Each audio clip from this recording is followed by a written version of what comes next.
on consent to being in the system? No, you were born into it. exactly. It's not like you had a choice like, "I'm gonna be born right now."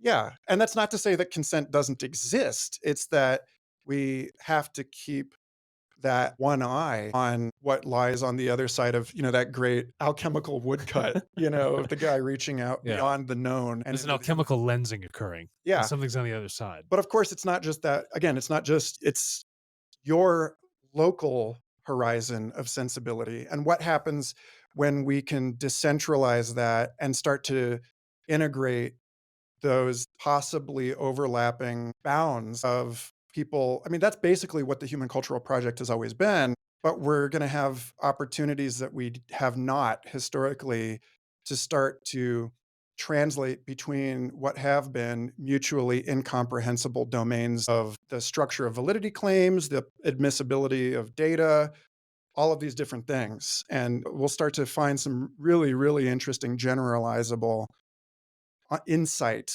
into what is actually going on, whether or not you think that astrology is going to bend the knee to statistics.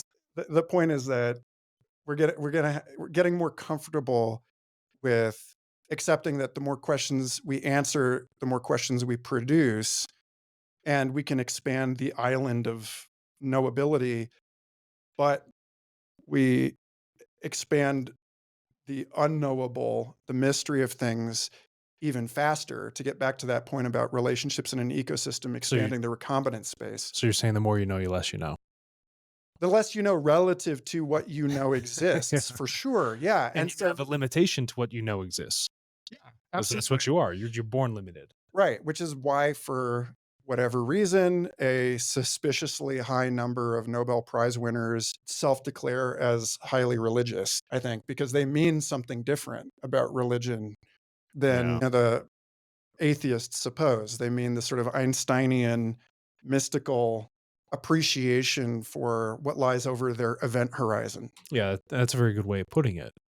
And so for the things that lie over it which we don't know, is there any technology that you would point to now that people should be adopting? I think it's going to get easier and easier to grow your own retrieval augmented, what author Charles Strauss called a metacortex. And I'm starting to see products for this. Actually, there's a company founders I want to introduce to you because they're thinking about doing this in a data secure environment rather than the weird, sketchy, porous surveillance capitalism version.